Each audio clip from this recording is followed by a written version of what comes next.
Imagine being the new kid in the galaxy and the cool, older species take you under their wing. They call you their friends, their star pupils. We fell for it, hook, line, and sinker. We threw the biggest party in human history to thank them. And right in the middle of it, they smiled and tried to erase us from existence. This is the story of how humanity got betrayed by everyone we looked up to.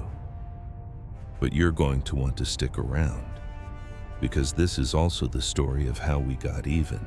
It all kicked off on New Geneva, the dazzling capital of the Galactic Confederation. Our lead diplomat, Ambassador David Martinez, was a true believer. He'd get this look on his face watching kids from 100 different worlds playing together, convinced it was proof that humanity had finally moved past its warlike history. His best friend was an insectoid named Keelar, the ambassador for the Zephyrians, who was always going on about how creative and passionate humans were. Keelar had this habit of clicking his mandibles, which to us looked just like a smile. He'd say stuff like, "We elder species are just so impressed with how civilized you've all become." It felt a little like a pat on the head, but David took it as a sign of acceptance. I mean, we were the rookies. Our ships were clunky. Our tech was years behind theirs. We were just thrilled to be part of the club, grateful they were showing us the ropes. The high point of all this trust was the Festival of First Contact, which was David's brilliant idea. All 47 human worlds were going to host a huge, simultaneous party, sharing our food and culture with everyone. The main event was on New Eden, our stunning garden world, where they had a feast with dishes from every single species in the Confederation. 2 billion humans, all celebrating peace. It was our big thank you to the galaxy. Looking back, we were basically lambs decorating ourselves for the slaughter. There were warning signs, of course, little things that didn't add up until it was way too late. Our own admiral, Sarah Chen, pointed out that the Zephyrians were moving huge fleets into our corner of space. Keeler just waved it off, claiming it was for asteroid mining security. Another time, David casually mentioned how much Zephyrian trade was flowing through our systems, and Keelar's antennae gave a tiny twitch before he quickly changed the subject to how much he loved our new consumer goods.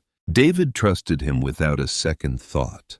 They'd been friends for 10 years. They'd had meals together, shared stories about their kids.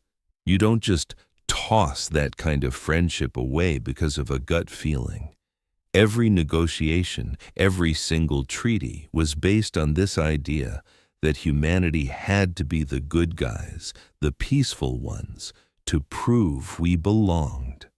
We were so busy trying to act civilized that we forgot to be smart. And then the festival began. On New Eden, a 10-year-old boy named Marcus was running through the crowds, his face painted to look like a friendly Zephyrian. He ran up to their booth, where the real insectoids were patiently showing human kids how to do traditional weaving. One of them, clicking its mandibles in that familiar, friendly way, handed Marcus a small cup of sweet nectar, a famous Zephyrian drink. That cup of nectar was the first shot fired in a war we didn't even know had started. It was a custom-made bioweapon engineered to paralyze our entire population just as their warships dropped out of hyperspace above all 47 of our worlds. Those asteroid mining fleets locked into perfect blockade positions. Their plan wasn't to fight a war, it was to carry out a silent, clean extermination in a single afternoon. Everything David had worked for was a lie. But here's the crazy part. The big reveal that explained everything. They weren't afraid of our violent past. They were terrified of our future. A transmission we captured later laid it all out. The elder species saw how fast we learned and adapted. Their computers predicted that in 500 years we'd be more advanced than them. The festival was never a party. It was a trap designed to solve their human problem before we got too big for our britches. But they made two mistakes. They didn't know a small part of our fleet, led by Admiral Chen, was out on a deep space patrol and missed the attack. And they forgot a very important lesson about humans. When you push a peaceful person to the absolute edge, you don't break them. You just remind them of all the things they did to survive in the first place. Chen broadcast a single simple message to every survivor she could find. They thought we were puppies. It's time to show them we're wolves. And we did just that. Our payback wasn't some huge, glorious battle. It was much, much smarter. We used their arrogance against them. They expected us to line up and fight their massive fleets head on. Instead, we gave them absolute chaos. We retrofitted our primitive ships for hit-and-run attacks, picking apart their supply lines and turning their rigid, perfect formations into a fatal weakness. We were a nightmare they couldn't predict, fighting with the fury of a species that had nothing left to lose. The final checkmate was a stroke of genius. Instead of launching a suicide mission against their homeworld, Admiral Chen broadcast the recording of their genocidal plot to every other young up-and-coming species in the Confederation. The alliance of the elder races didn't fall to our weapons. It shattered from the inside out, undone by their own treachery. We didn't have to destroy them. We just had to hold up a mirror. We won. We took back our homes and formed a new, smaller alliance with other species who knew what it felt like to be looked down on. And we learned a hard lesson that day. Being civilized doesn't mean letting people walk all over you, and real strength comes from being true to who you are, not from trying to please everyone else. We're still the passionate, creative humans we always were. We're just a little less naive now, and a whole lot stronger. As Marcus reached for the cup, the friendly alien suddenly lurched back, its huge compound eyes swirling in a way that looked like sheer terror. It started making these frantic clicking sounds he'd never heard before. "Hey, you okay?" Marcus asked, but the Zephyrian was already scrambling away with these bizarre, jerky movements. Within minutes, every single Zephyrian on the planet was making a mad dash for emergency shuttles and blasting into orbit. It was so fast and coordinated that most people just thought it was strange. The nightmare began about an hour later. Walking home, a wave of sickness hit Marcus. He figured he'd just had too many weird alien snacks. But when he turned onto his street, he saw people everywhere clutching their stomachs and collapsing. He saw his neighbor, Mrs. Benner Patterson, lying completely still in her prize-winning rose garden. When he ran over and touched her shoulder, her skin was cold. Her eyes were wide open, staring at nothing.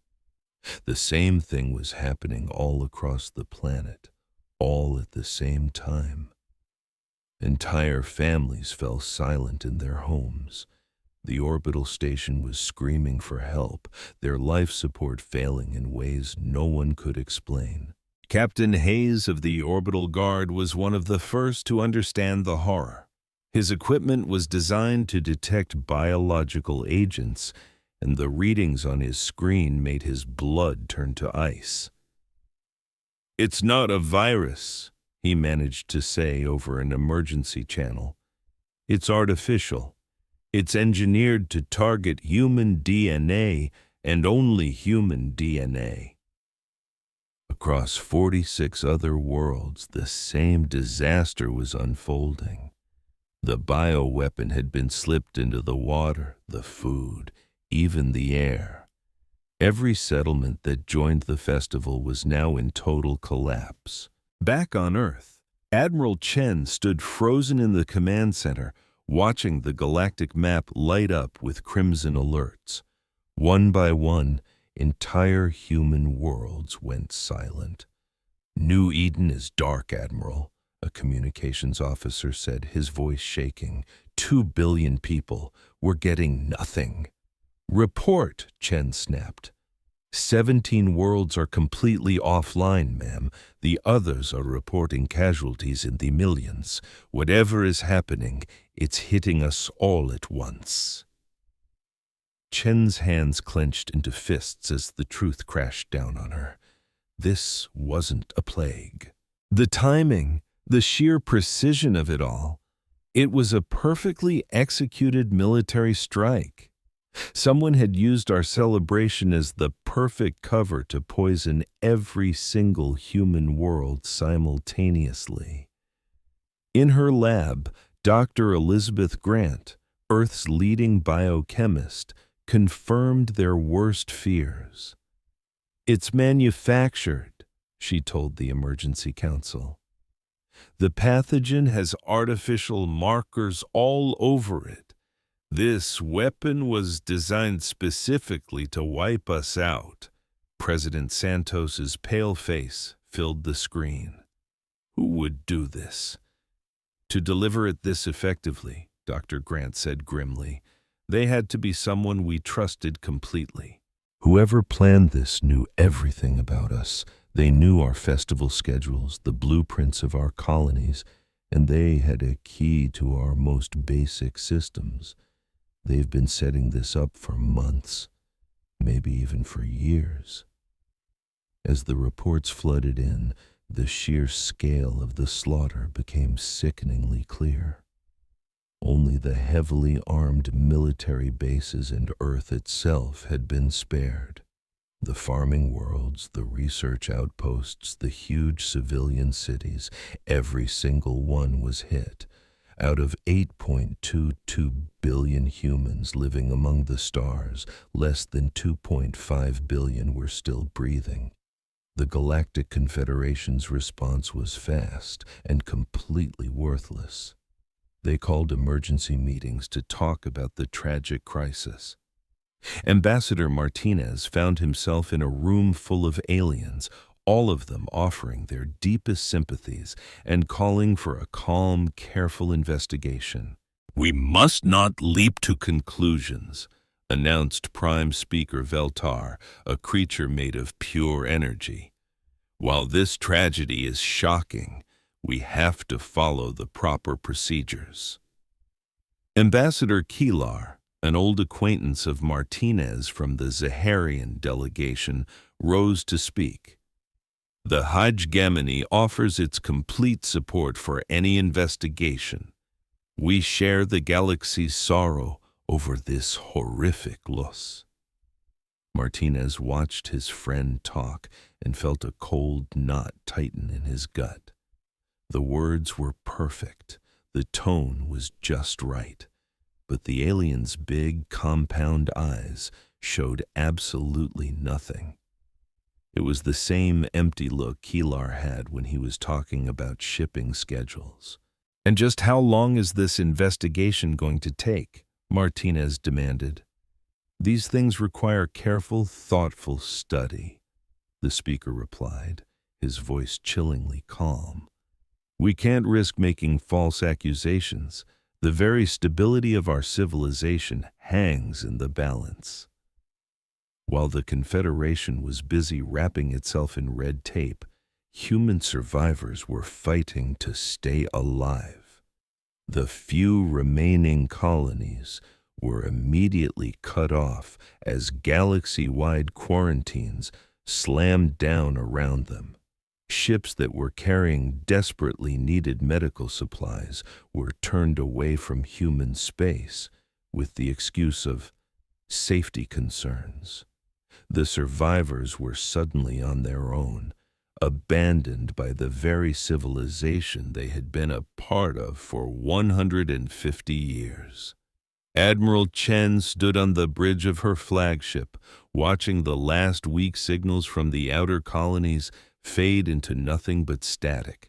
What was left of the human fleet, barely 300 ships, gathered around her in Earth's orbit. A tiny force against a galaxy that now seemed impossibly hostile. "Ma'am," Commander Torres said quietly, "we're getting a top priority message. Unknown sender. It's encrypted about a dozen different ways, but they say they have information on the attack." Chen gave a grim nod. After the day she'd just had, she was willing to listen to the devil himself if he could give her answers. What she had no way of knowing was that this message would uncover a conspiracy so monstrous it would make the genocide seem like just the opening act. The encrypted message was from a dying Zephyrian scientist named Dr. Keith Moore, a researcher who had worked in the HFY's bioweapons department. His final message got to Admiral Chen's flagship 3 days after the attack. While the last human colonies were still counting their dead, Chen stood in a secure communications room, surrounded by her top officers. On the screen, the alien's image flickered, his compound eyes cloudy with a pain that looked an awful lot like guilt. "My name is Dr. Keith of the Zerian Hegemony," the recording started, the ship's computer translating his clicks and whistles. "I am dying. From the very same weapon that killed your people. I exposed myself to it. I had to. I can't live with what my species has done." The room was completely silent as the alien confessed everything. "The plague was created in our secret labs over the last 5 years. We called it the pruning. A weapon made to target only human DNA and leave all other life unharmed. Every last member of the Hegemony's ruling council knew about it and signed off on it." Commander Torres leaned forward, his knuckles turning white. "Why?" he whispered. "Why would they do this to us?" The recording gave them the bone-chilling answer. "Your species made us afraid. Not because you were violent. We've handled violent races before. You scared us because you learned too quickly. In just 150 years, you went from clumsy atomic bombs to technology that was starting to rival our own. Your computers, your starship engines, your factories, all of it was improving faster than any species in the history of the galaxy." Dr. Grant, who had been listening with intense focus, spoke up. "He's telling the truth. The genetic markers in this plague, they're a perfect match for Zephyrian biotechnology." On the screen, the scientist's image kept talking. "But the Hegemony didn't do this alone. The data files I am sending you have every single message between our leaders and representatives from 17 other species. The so-called elder races have been planning this correction for decades." Chen felt the blood drain from her face as new files started flooding her console. The documents laid out a conspiracy so vast it made you sick to your stomach. Secret diplomatic messages, classified scientific findings, and joint military strategies, all pointing to the highest levels of the galactic government. One species after another had decided that humanity's rapid expansion was a danger to the old guard. The celestial minds gave them the psychological profile on your entire race, Dr. Moore's voice explained from the recording. The Eternal Chorus helped engineer the bioweapons delivery method. Even some of the nations you thought were allies, like the Agricultural Alliance, They knew it was coming and just decided to look the other way. The proof was undeniable. Trade agreements that conveniently put Zephyrian warships near every human colony. Scientific collaborations that handed them a perfect blueprint of human biology. Cultural exchange programs that were nothing more than spy missions. Every handshake, every treaty, every friendly smile over the last 5 years was just another step toward wiping us out. But the final, soul-crushing piece of the puzzle was yet to come. This isn't the first time the elder species have done something like this, the dying scientist confessed. These files go back 2,000 years. The Velkari, the species that went extinct 8 centuries ago, they were exterminated because their terraforming technology was a threat to the farming monopolies. And the Star Weavers, who everyone thought disappeared in a natural disaster, they were annihilated because their special way of communicating could have united all the younger species against the Elder Council's iron grip. It all began with one single encrypted file, then another and another, until the horrifying truth was all there. The Galactic Confederation wasn't a shining example of peace. It was a cosmic mob run by ancient species who snuffed out any rising star before it could shine too bright. And humanity was just the next name on their list. It was a cycle of galaxy-wide murder that had been happening for thousands of years. The old ones are terrified of being replaced, Dr. Keithmore's message explained. They've held onto their power for millennia by making sure no one else gets a chance to climb the ladder. If a new species gets too smart, too ambitious, they get corrected. A sudden plague, a market crash, or a full-blown war. The survivors are left broken and poor, a warning to anyone else who gets big ideas. On the bridge of her flagship, Admiral Chen watched the proof flicker across her main screen. She saw private messages between alien ambassadors celebrating humanity's pruning. She read scientific papers that calculated the exact number of deaths needed to leave humanity alive, but never again a threat. She saw military plans that marked exactly which of our technologies had to be completely destroyed. "Admiral," Commander Torres said, his voice barely a whisper, "there's more." The doctor sent their plans for what they were going to do after this. The last part of the data was a blueprint for our enslavement. The few human colonies left would be offered help in exchange for all of our best technology and richest resources. Earth would be put under protective observation to make sure we never expanded into space again. Our very birth rates would be controlled to keep our populations small. "They're turning us into pets," Dr. Grant choked out, her fists clenched tight with rage. "Broken pets to remind the galaxy what happens when you dare to reach for the stars." Chen shut down the files, and the silence in the room was deafening.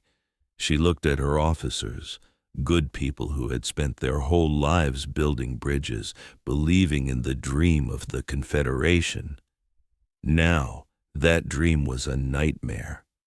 They'd been shaking hands with the very monsters who were planning to destroy them all along. "Open a priority channel to Earth," Chen's voice was like ice. "President Santos needs to see this right now." It took 6 agonizing hours to encrypt and send the message. When President Santos called an emergency meeting of the Colonial Council, the leaders of every last human outpost connected through a quantum link to hear the terrible news. Santos stood before them, looking like she hadn't slept in 3 days. Behind her, the evidence played out on giant screens, a silent story of the galaxy's ultimate betrayal. "The choice we have to make is a simple one," Santos said when it was all laid out. "Do we get on our knees and become their subjects, or do we stand up and refuse?" The debate that came next was full of fire, but it was short. One by one, representatives shared their stories. They talked about friends and family they had lost in attacks they now knew were no accident. Miners from the outer colonies remembered Zeparian ships just sitting there, watching them for months before the slaughter started. Farmers recalled how alien advisors had pushed for building designs that were perfectly made to spread bioweapons. "They'll just deny it," warned Representative Huang. "They'll say it's all lies from one dead alien." Santos's eyes flashed with anger. "Let them. We're done asking for their permission to exist." The vote was unanimous. It was over.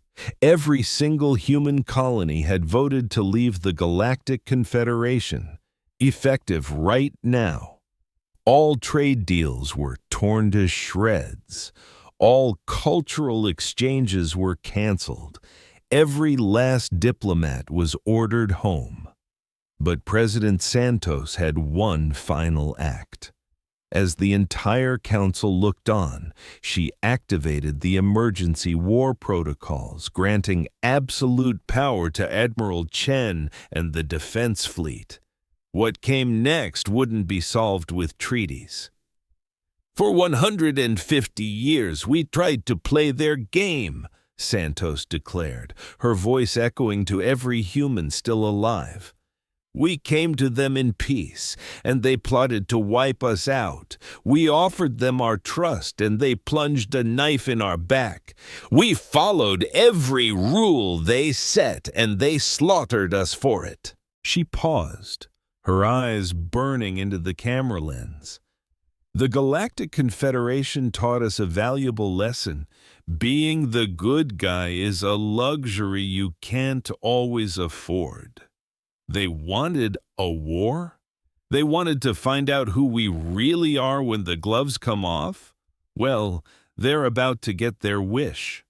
Her voice turned to ice. "Admiral Chen, you have my authorization to use any and all means to guarantee this never happens again. The galaxy has shown us that peace only sticks when your enemies are buried so deep they can't even dream of crawling back." In her war room, surrounded by maps of ruined colonies and the scattered remnants of survivor fleets, Chen received the order. She looked at her staff and saw the same cold fire in their eyes that was burning in her own soul. "All right, everyone," she began, her voice calm and deadly serious. "The Confederation thinks they have our number. They've seen our civilian technology. They're about to learn how terribly wrong they are." The older races had no idea. From the moment humanity stepped onto the galactic scene, we were preparing for this day. We had secret labs, hidden shipyards, and forbidden weapons stashed away in the forgotten corners of space. Our military never forgot the oldest rule in the book. Real peace is secured by having a bigger stick than everyone else. The galaxy was about to discover that humanity's greatest secret wasn't how ambitious we were. It was how powerful we truly were.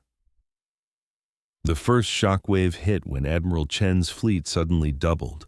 Then it tripled. An entire armada poured out from disguised asteroid bases and cloaked orbital stations. These ships weren't the bulky freighters the galaxy knew. They were sleek, silent predators that moved with an impossible speed and grace.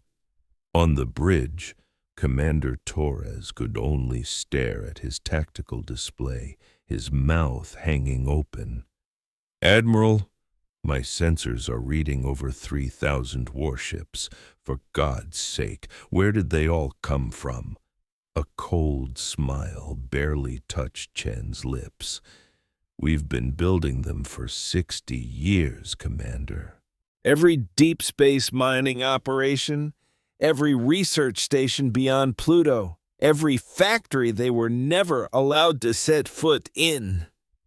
They thought they were watching us. In reality, we were just waiting for them to finally drop the mask. These ships were a whole new class of weapon. While the elder races had spent centuries making tiny tweaks to ancient blueprints, humanity had jumped generations ahead. Every human warship was guided by a true artificial intelligence, an AI that could make millions of flawless calculations every single second.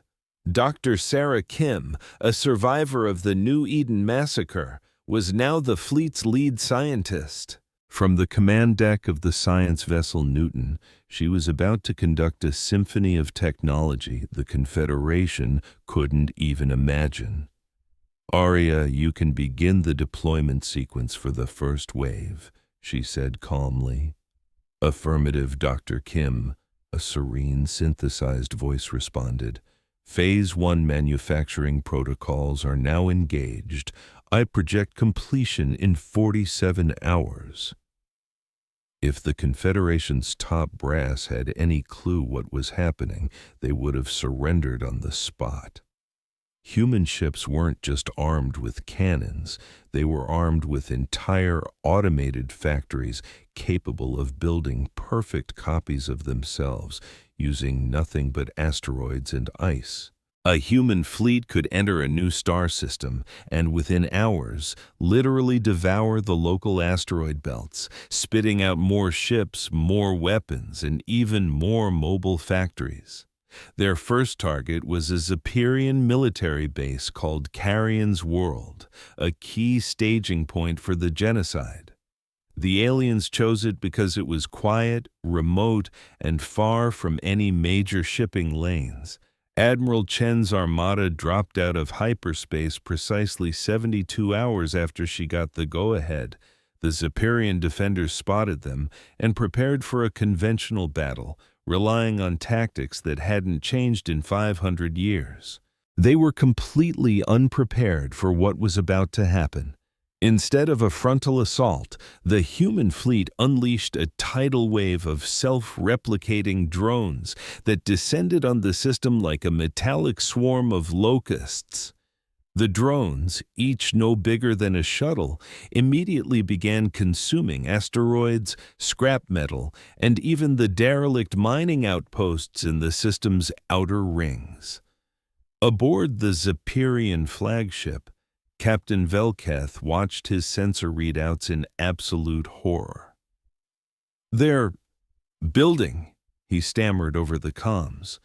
"The human machines are making more of themselves. Their numbers are growing every hour. They're turning our own mining fields into more drones." The Zephyrian fleet opened fire. But their weapons were designed to fight large ships, not an intelligent cloud of metal that learned and adapted with every shot they fired. For every single drone they managed to take out, 3 more would pop into existence to take its place. Every brilliant alien maneuver was instantly shut down by an artificial intelligence that operated faster than the speed of thought. In just 18 hours, humanity's machines had consumed enough raw material to construct a massive orbital shipyard that completely encircled the planet of Korea. The defenders were trapped inside a cage of human factories that had materialized out of thin air. "This is impossible," Captain Velketh desperately broadcast to Hegemony Command. "No race possesses this kind of technology. They're building a fleet bigger than ours using the resources from our own system." Then, Admiral Chen's voice cut through every single channel at once. Her tone was cool and professional, like she was running a simple drill. Captain Velketh, you and your people are facing two options. You can surrender your ships and be relocated to a new home of our choosing, or you can continue this pointless fight and be erased from existence. You have 1 hour to make your decision. It wasn't a choice. It was a foregone conclusion. Facing an unwinnable situation that was getting worse by the minute, the entire Zaharian fleet surrendered without firing another shot. But the mercy Chen showed them came with a terrifying catch that would send a chill down the spine of the entire Confederation. The Zeperian crews weren't taken as prisoners or executed. They were put on basic transport ships and dropped on a rugged but habitable planet on the far edge of the galaxy. Their advanced tech was confiscated, their warships were stripped for parts, and they were left with nothing but simple survival tools and basic shelters. You wanted to bomb humanity back to a pre-industrial society, Admiral Chen's voice announced to the defeated aliens.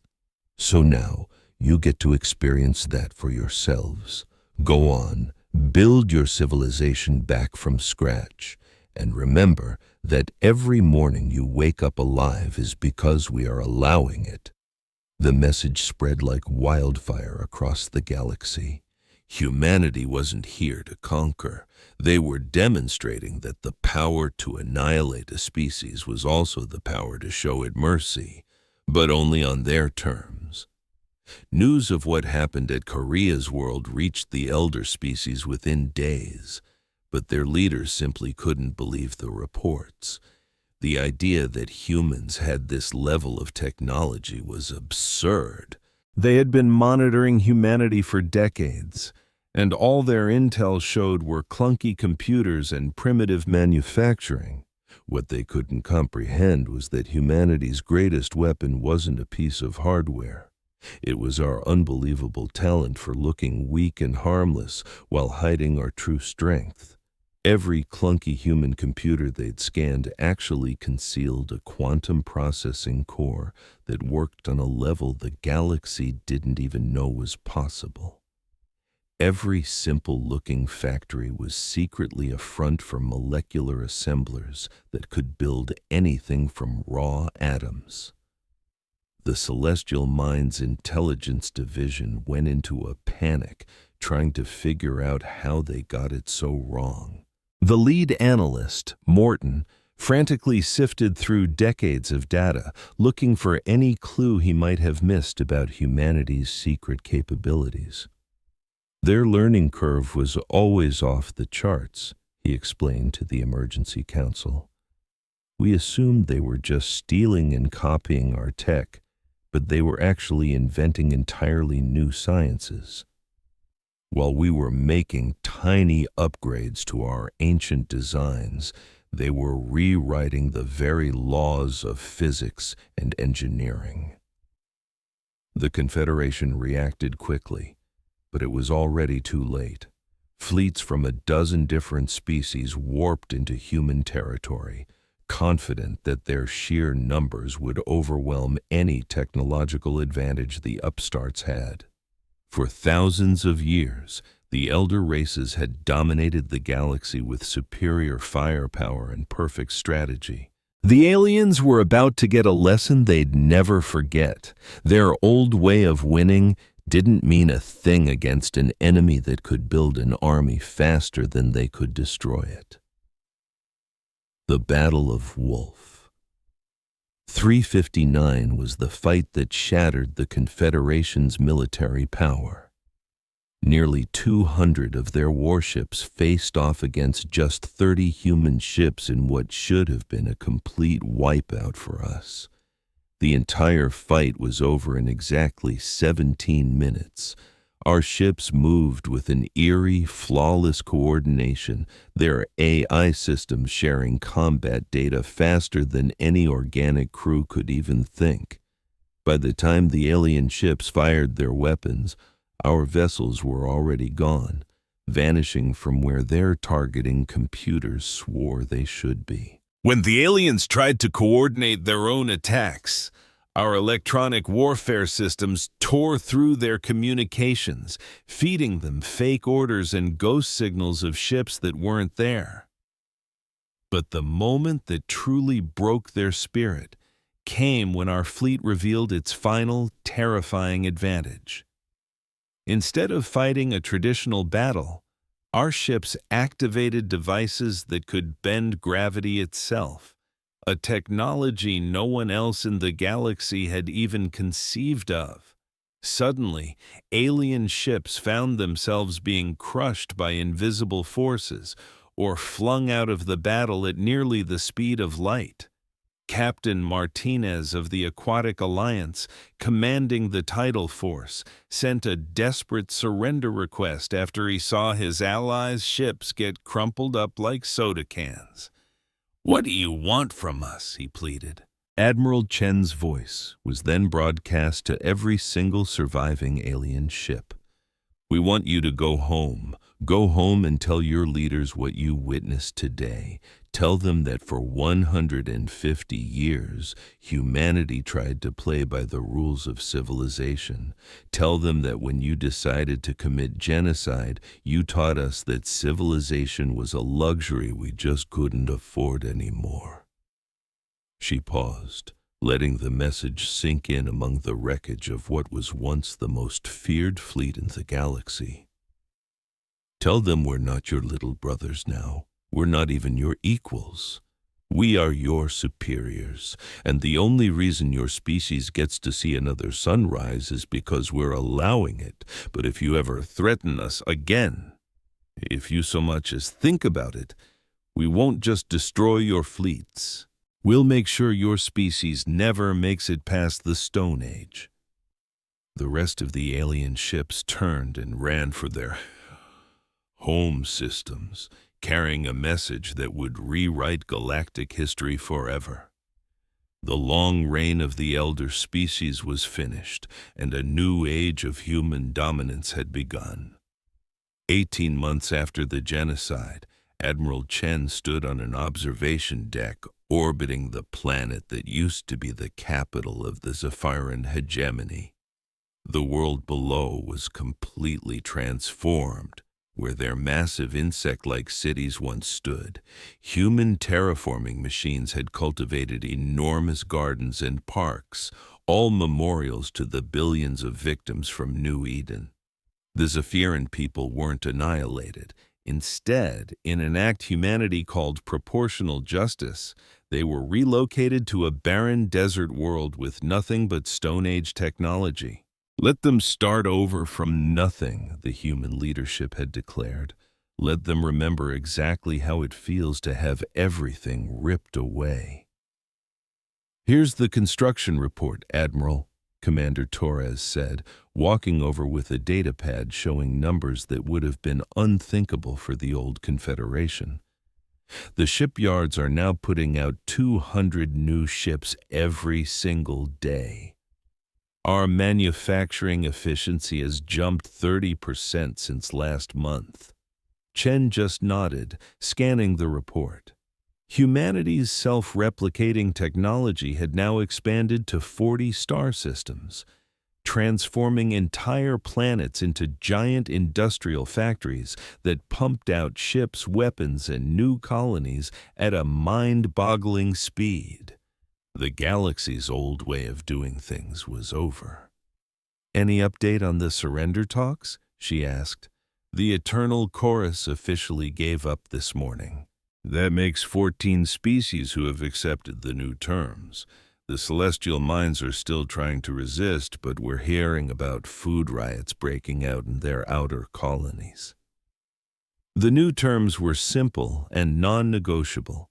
Any species that took part in the genocide would have their technology taken away and be relocated to an undeveloped world.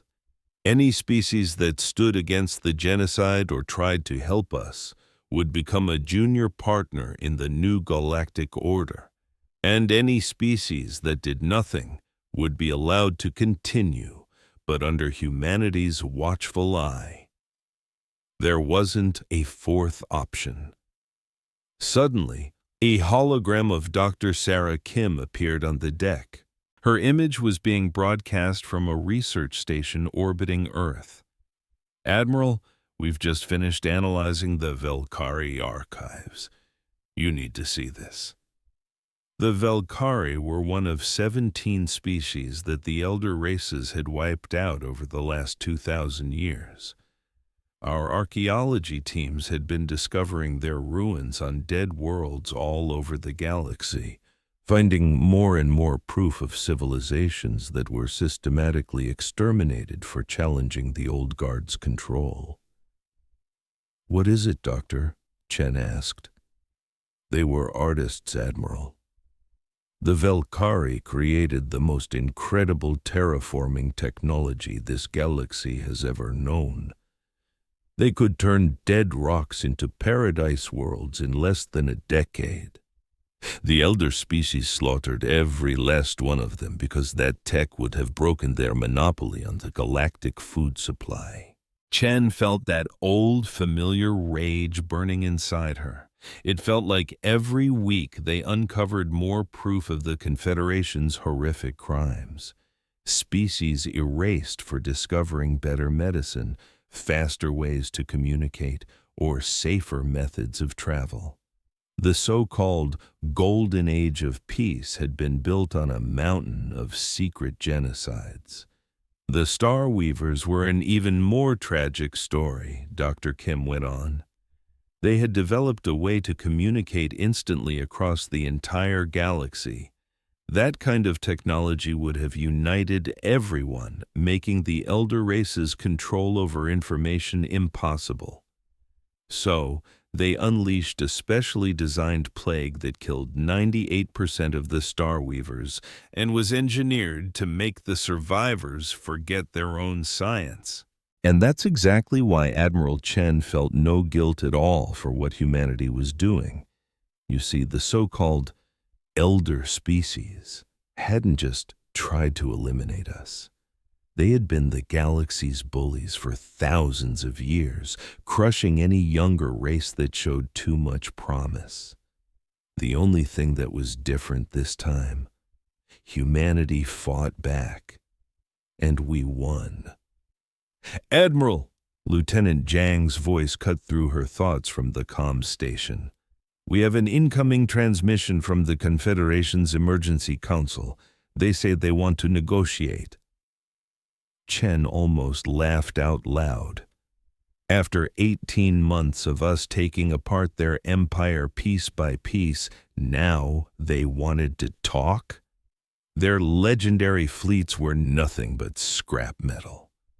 Their advanced technology was a joke compared to ours, and their people were starving because our blockades had cut off all their trade routes. "All right," she said. "Patch them through." A hologram of the prime speaker materialized on the bridge. He was a tall, commanding figure, but today he looked fragile and defeated. In the background, you could see the leaders of the other elder species, and they all had the same look of absolute hopelessness on their faces. "Admiral Chen," the alien Veller said, his voice strained. "The Confederation is willing to offer significant reparations for the unfortunate events that transpired against your people. We can give you territory, our technology, anything you want. We can promise this will never happen again." Chen just stared at him, letting the silence stretch. This was the one. The alien who personally approved the psychological attacks, the one who helped create the plague that killed billions of our people. His species literally wrote the manual on how to break a civilization's will to fight. And now he was standing here, trying to make a deal as if this was just some small disagreement between neighbors. "Prime Speaker," Chen finally replied, her voice dangerously soft. I believe you are misunderstanding the situation entirely. We are not here to negotiate with you. We are here to inform you of how things are going to be from this day forward. She motioned to the main view screen, which showed his former colony world being rapidly transformed by our terraformers. This is what we do to those who commit genocide. Your colonies are being taken apart. Your people are being relocated. All of your advanced technology now belongs to us. We will leave you with simple tools so you can start over from the beginning. You can't do this, he stammered. The celestial minds have a culture that goes back over 3,000 years. Our science, our art, you can't just wipe us out. You wanted to prune the galaxy of any species you saw as a potential threat, Chen interrupted, her voice as cold as ice. Well, congratulations, it's your turn to be pruned. The alien's composure finally broke. This is madness. You're destroying civilization itself. No, Chen answered calmly. We're replacing it. The old way, where elder races could simply murder anyone who might one day challenge their power, is over. The new way is much simpler. Humanity will ensure that genocide is never, ever a profitable choice again. She let that thought hang in the air. Behave like a civilized species, and you will be treated with civility. You act like monsters, we'll make sure you go extinct. It's a simple policy. But what about those of us who surrender right now? Another voice chimed in. It was Ambassador Keelar, someone humanity had known for a long time. The poor guy looked like he had aged a century overnight. The Zephyrians gave up their right to negotiate when they unleashed biological weapons on our civilians, Chen said, her voice like ice. But for the rest of you, there is still a choice. Surrender without conditions, agree to be relocated to a minor star system, and your people will survive. If you keep fighting, you'll become nothing more than a footnote in a history textbook. What followed wasn't a negotiation. It was a long line of surrender ceremonies. One after another, the ancient empires that had ruled the galaxy for eons bowed down to human authority. We dismantled their fleets, relocated their populations, and converted their homeworlds into massive production centers for humanity. But Chen reserved the most brutal punishment for those who saw what was happening to us and did nothing. She didn't wipe out their civilizations. No, she did something far worse. She simply deleted them from the galaxy. They were cut off from all trade routes, blocked from every communication network, and left totally isolated to watch humanity rebuild the galaxy without them. That's almost crueler than just destroying them, Commander Torres observed, watching their ships limp away into exile. They get to live, but they'll never matter again. That's the whole point, Chen replied. Death is over in a second. Irrelevance is eternal. Let them spend the next 1,000 years thinking about the moment they could have done the right thing and chose to be cowards instead. 6 months down the line, President Santos paid a visit to the new human capital, which had been built directly on the scorched ruins of an enemy home world. She stood inside the memorial hall, watching the names of the dead scroll across the walls for hours. 2 billion human beings, murdered simply because they were too successful. The galaxy is quiet now, she said to Chen later. No more wars, no more fighting over borders. It seems fear is a very effective tool for peace. Chen nodded, her eyes fixed on the new human cities rising from the ashes of alien ones. They were bustling with survivors and a new wave of pioneers from Earth. The children playing in those parks would grow up in a world where humanity had always been in charge. "Do you have any regrets, Admiral?" Santos asked. Chen considered the question for a long time. In the old galaxy, trying to be diplomatic and cooperative almost got our entire species wiped out. In this new galaxy, civilized people were kept safe by one simple truth. If you attempt genocide, you will be utterly and completely destroyed. The elder species spent 2,000 years proving that power is the only thing that matters, Chen finally said. We didn't change the rules, we just got stronger than they are. Now, she went on, if anyone gets the brilliant idea to wipe out a species, they first have to ask themselves, am I truly prepared for what humanity will do to me in return? She turned to face the president, her expression grim. The galaxy is at peace because everyone is absolutely terrified of us. They know what we did to the last civilization that tried to pick a fight. This isn't a system built on friendship or trust. It's built on fear. But you know what? Fear gets the job done. Trust got 5 billion of our people killed. As the sun set, Chen recorded her final log entry. Her words would be studied for generations, explaining how humanity went from being hopeful explorers to the unquestioned rulers of the galaxy. The Confederation taught us a very important lesson. Civilization is a luxury that only the strong can afford. They thought they were teaching us humility. Instead, they taught us that when genocide is an option, the only path to peace is to become so powerful that no one would ever dare threaten you. She paused, watching human battleships patrol the skies of the transformed planet. We spent 150 years playing by their rules. Our reward was bioweapons and mass graves, so now we're going to do things our way. The galaxy was always so curious about what would happen if humans stopped trying to be nice. Well, now they know. We become the most terrifyingly efficient protectors of civilization this galaxy has ever seen. Outside her window, children from every species played together in parks built by human hands, under skies controlled by human ships, learning the harsh lesson that the price of galactic peace was absolute obedience to the one species that proved genocide was a mistake you only get to make once.